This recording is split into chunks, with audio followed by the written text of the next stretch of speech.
Très bien, je ne sais pas si François vous l'a dit, mais je viens d'apporter ma petite pierre à l'édifice des chefs d'entreprise qui commettent des essais avec un livre qui s'appelle « L'atout numérique pour en finir avec une mélancolie française ». Alors vous allez me dire, c'est pas très original pour un chef d'entreprise d'écrire, mais au moins j'ai eu envie de l'écrire, ce livre, précisément parce que des raisons d'être optimiste, j'en vois de spectaculaires avec le numérique. Donc on ne le dit pas assez, et que du coup, parfois, nous tardons un peu en France à saisir des opportunités qui sont à portée de notre main. Et d'ailleurs, je crois que vous en avez parlé ces 2 derniers jours. Alors, des opportunités, il y en a beaucoup. Et je vais essayer au moins d'en traiter 3 avec vous cet après-midi. La première de ces raisons d'être optimiste est un vrai changement de paradigme. Nous entrons et nous sommes entrés dans la fin du top-down. Et dans son pendant positif, l'ère de la participation. Alors le top-down, comme on dit en bon français, on l'a tous connu, c'est le rapport traditionnel d'autorité qui descend de celui qui sait, là-haut, à celui qui ne sait pas, en bas, lequel reçoit passif les consignes, les savoirs et les ordres. Le numérique est en train de casser cette logique descendante, verticale et hiérarchique. Alors pourquoi ? Tout bonnement car il annule le monopole sur l'information. Le savoir n'est plus chasse gardée de qui que ce soit. L'information circule partout et elle est disponible pour tous. Alors, dans l'entreprise, c'est un salarié qui prend, par exemple, connaissance d'une décision stratégique avant son manager, grâce à une fuite sur Twitter ou par mail d'un collègue. C'est la multiplication, évidemment, des réseaux sociaux d'entreprise où l'information circule de façon fluide, instantanée, temps réel, et même beaucoup plus librement et parfois trop librement. Et accessoirement, je ne sais pas si vous êtes allé dernièrement dans un établissement scolaire ou université, salle de cours, mais vous n'échapperez pas à voir l'étudiant qui consulte fébrilement son smartphone pour vérifier en temps réel ce que dit l'enseignement et éventuellement le contredire. Et donc, quand l'information devient accessible à tous, le pouvoir change. L'horizontalité exige à ce moment la participation. Le numérique accompagne ce mouvement car il a fait exploser dans la circulation des informations tant la circulation des informations que les possibilités de participation dans tous les domaines. Partout, nous sommes en train de passer au mode collaboratif, voire au mode co-créatif.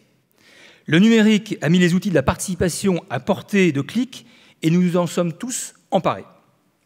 Alors dans certains secteurs, c'est déjà en marche et même de manière assez rapide.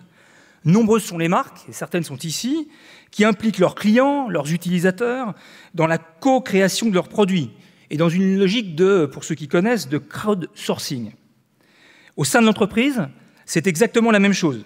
De plus en plus, en s'appuyant sur les outils de communication et de collaboration, en s'appuyant sur les réseaux sociaux d'entreprise, les idées fusent dans des configurations souples d'affinité par projet, de co-construction, dans des hiérarchies aplaties. Cette transformation profonde nécessite évidemment une nouvelle vision de la compétence et du management, et c'est un vrai changement.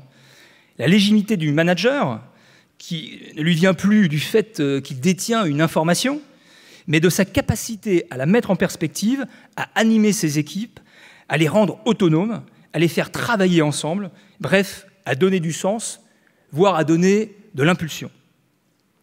En ce qui concerne l'école, qui doit former et préparer les talents de l'entreprise de demain, il y aurait long à dire sur ce que le numérique peut y apporter pour créer justement cette dynamique participative en transformant des élèves bien souvent réceptacles passifs, des élèves spectateurs, en élèves acteurs, impliqués, autonomes, proactifs, dotés des compétences du XXIe siècle que nous avons parfois du mal à trouver dans les profils que nous recrutons dans nos entreprises.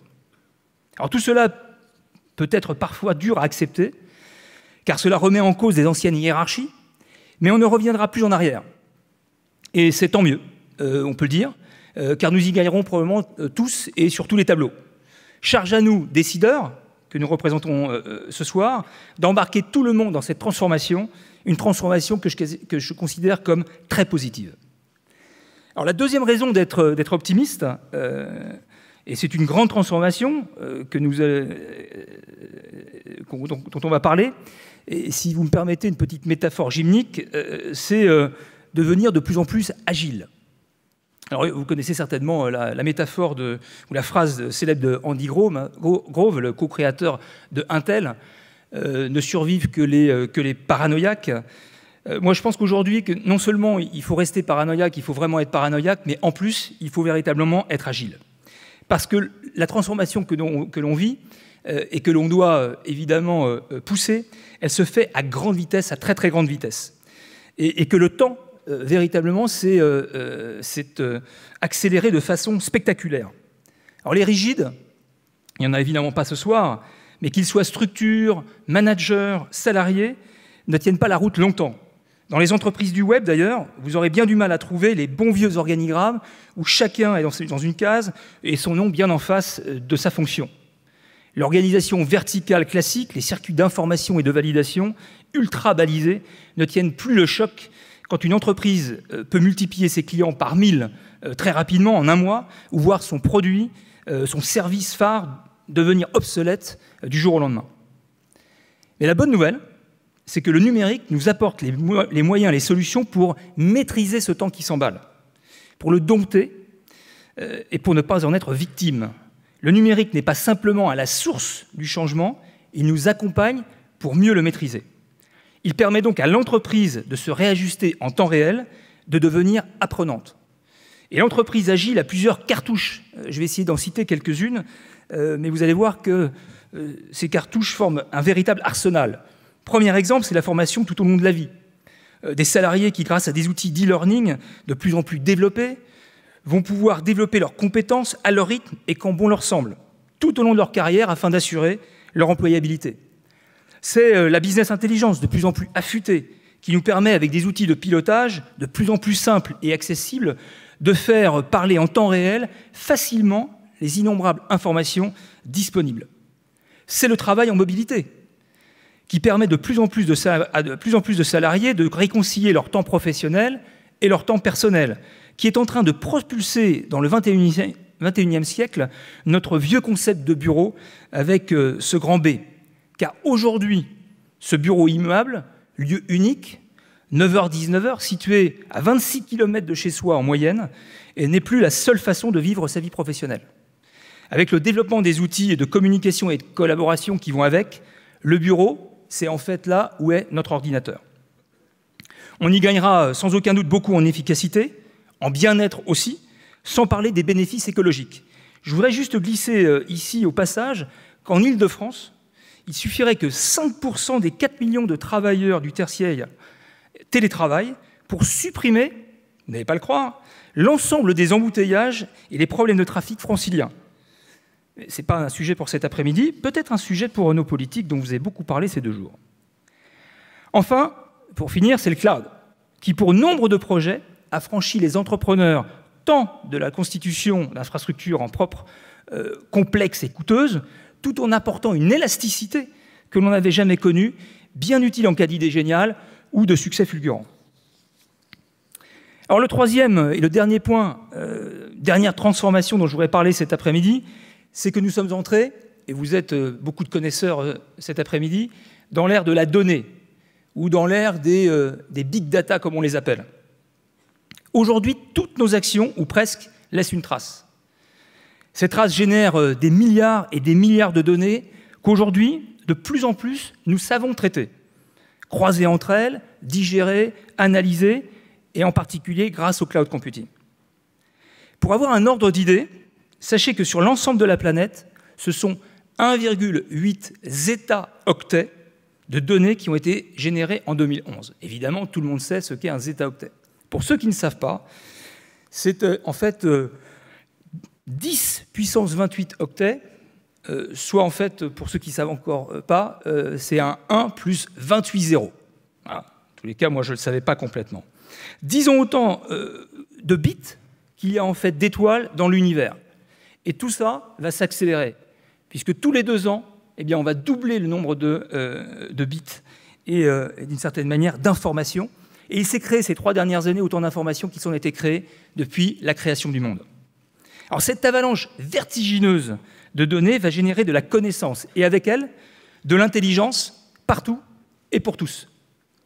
Cette explosion des sources de données, notre capacité à les récupérer en temps réel, à les traiter et à les mettre en relation très facilement les unes avec les autres, va nous permettre d'amener les machines à inventer elles-mêmes des rapprochements inédits, à trouver elles-mêmes des corrélations que nous aurions été absolument incapables d'imaginer, ou même que l'intelligence humaine aurait eu du mal à embrasser, tant la combinaison de critères sera vaste et complexe.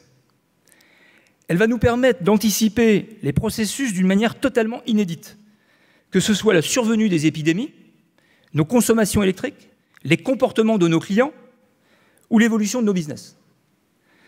Cela va s'accompagner de la généralisation de l'open data, dont on parle beaucoup, ce mouvement qui met à la disposition du public toutes ces données de manière transparente, mais anonyme aussi, une contradiction, des données dont on ne savait pas vraiment quoi faire auparavant.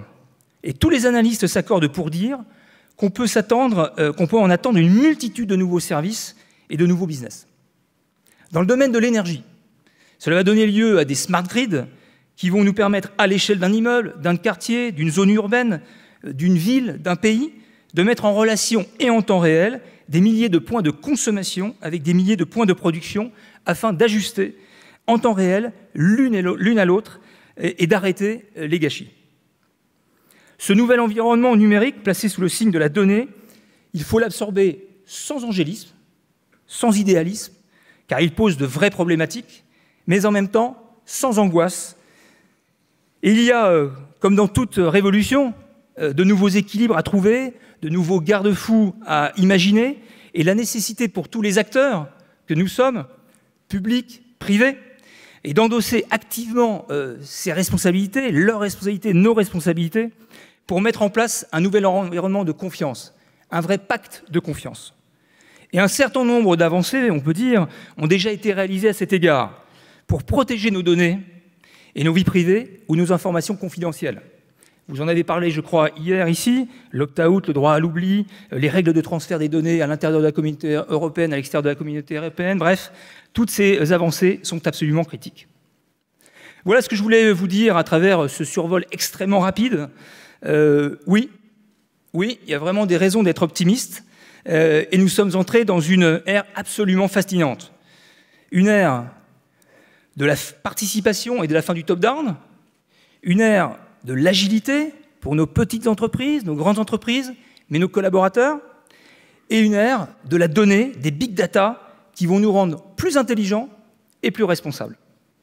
Alors, pour entrer dans cette nouvelle ère, la France a tous les atouts, et aussi ceux d'une industrie numérique vibrante et extrêmement dynamique. Nous n'avons peut-être pas nos Facebook, nos IBM, nos Apple, nos Microsoft, mais donc peut-être tous ces diamants, qui sont très américains, vous avez remarqué, mais on n'a rien à envier aux pays européens ou asiatiques en général, mais nous avons clairement un très beau collier de perles, comme disait un journaliste à la radio il n'y a pas très très longtemps. Des entreprises de toute taille, et d'ailleurs qui sont souvent leaders ou dans le top 3 au niveau mondial dans leur catégorie.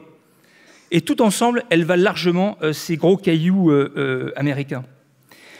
Dans le logiciel, nos perles, c'est Dassault Systèmes, c'est Cegid qui est avec nous aujourd'hui.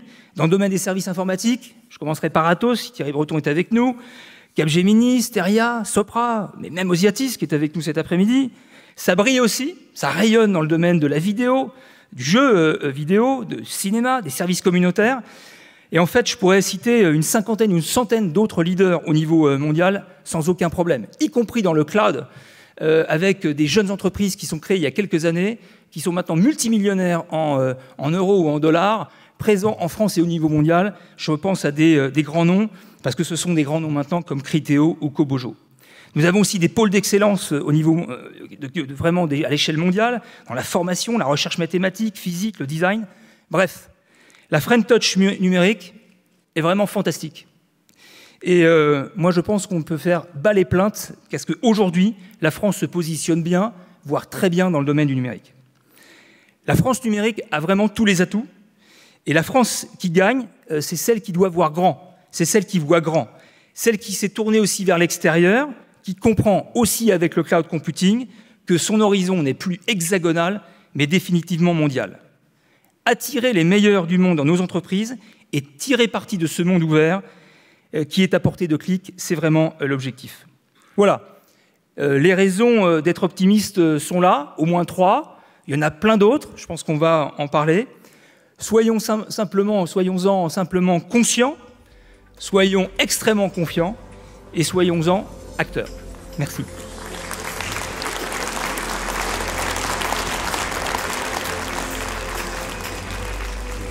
Merci Eric pour cette exploration dans notre futur optimiste. Si vous voulez bien prendre place de façon à ce qu'on puisse débuter la table ronde, je rappelle le titre de votre livre pour ceux qui voudraient en savoir davantage.